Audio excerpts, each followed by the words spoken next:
We're here with head coach Anna Nimz another week to chat about Lady Demon basketball, and I didn't think we maybe ever would get here, but we're into the final stretch of road games for January, which we'll talk about in a second. At New Orleans on Wednesday, at UCA Central Arkansas on Saturday. But I want to get a couple more quick thoughts about the Southeastern game. Great second half. The changes, the challenges that you mentioned in the post game for that second half group really seemed to come through. What was the difference there in that challenge for them? I mean, or was it just the effort that they showed throughout that second half that made the biggest difference? It's what it is. It's effort, energy, focused in on what we were trying to accomplish, and they came out in the second half and did it. The last thing I said to them right before they took the court is, hear me say this, you're going to mess up, and I'm going to be okay with that. That's just part of it. But just go hard. And if you're going hard and giving your best, that's all anybody can ask of you. And I thought that group did that. We won the third quarter, and then we competed in the fourth quarter and lost by 5. But we didn't all of a sudden become superstars in the second half. We just worked harder. And that's something that, in our program and with these young ladies, we're just continuing to harp on, that effort wins out. We have the ability to get wins, but we have to put forth our best effort for 40 minutes. Not flawless, not perfect, just sheer effort. And so I was proud of them. I thought, we had kids that never have started or hadn't even played many minutes together, for that matter.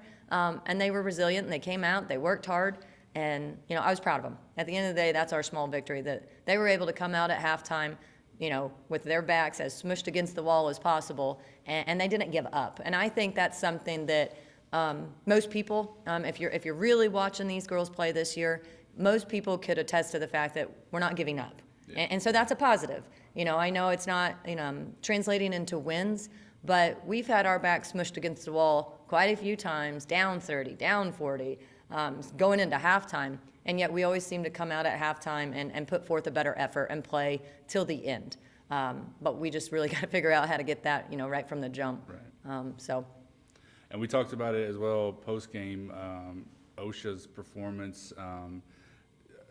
She's steadily shown that throughout the season that she earned that starting position a few games ago, and like you mentioned, has really, you said it yourself, one of the most improved players on this team so far. Talk about her growth just as a freshman, knowing coming in that she was likely going to be forced into games at a lot of times because of the roster and all that sort of stuff, but just the way that she's taken that and run with it a lot. Mm-hmm.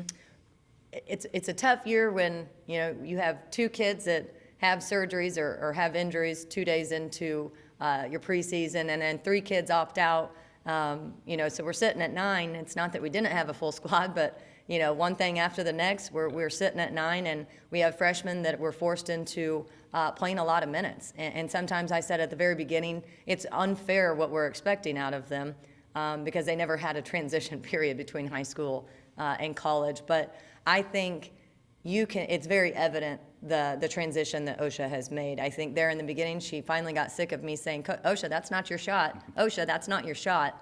And she's made it her shot, but she's in the gym and she's working hard and she's coachable.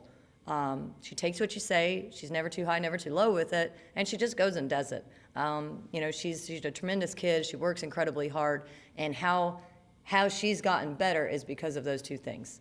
She does everything to the best of her ability, and it's translated in the game for us and for her. I was super excited to see. We always tell her, dang kid, you work so hard, but it's never come to fruition the way it did the other night for her. And so I was happy that, hey, when you work this hard, these are the things that can happen. And she hasn't gotten to feel that. So I was excited for her to have the stat line that she earned, but some of those shots that hadn't fallen, they did for her. I think she was 50% from the field, and what more could you want from a freshman? Yeah. So moving into this week, like I said, two more road games, 2 more trips as the Tour of Louisiana for you continues this week.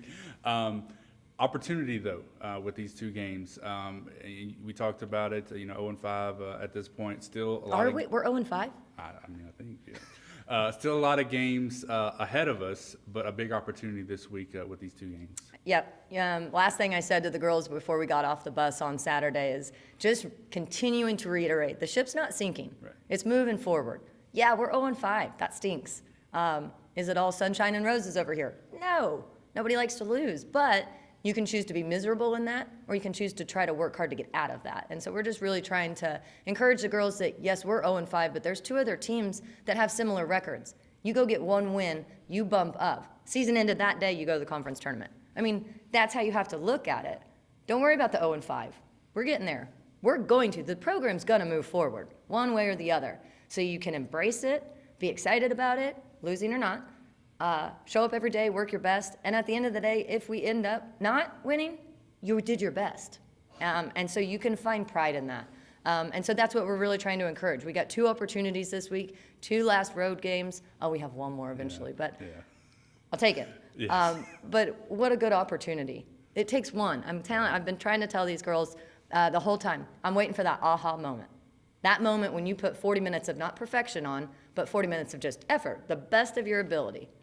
And I really genuinely believe their best ability would get us a win. And when that happens, they're going to maybe have that aha moment, and it builds them up. It encourages them that, okay, if I do work harder, put it all out there, maybe we can win. I think sometimes kids are more scared to show out, give it all for fear of losing. Because then in the back of our minds, it's like, well, I didn't quite give everything I have. But we want to flip that script. That's not a way to progress in the program or to really live. Go out all the way at 100%, and if you don't win, you don't win. But at least you win 100%. Right. So tell us a little bit about these 2 games, just broad strokes, if you will. New Orleans Wednesday, Central Arkansas on Saturday. Very quick, very athletic, a little helter-skelter, but in a good way. I don't mean that as a bad thing. I think their style of play is quick, aggressive, force turnovers, get quick buckets. They just, everything that they do at 100%. And so, it's just about, again, playing with poise, making the extra pass. I thought, again, referring back to the game on Saturday, there were possessions where all 5 of our kids were touching the ball. And lo and behold, we were having success in the second half. So continuing from the second half and doing that at UNO and UCI, I think would provide success for us. Because they're going to be quick, they're going to be able to press us, they're going to run and jump us, but again, poise under pressure, taking care of the ball, and effort, and we'll be pretty okay with that. All right, Coach, thanks so much. I know you want to take Chiefs. I almost wore my Chiefs shirt. Thank you so much. We'll talk to you again real soon. Borkum Demons.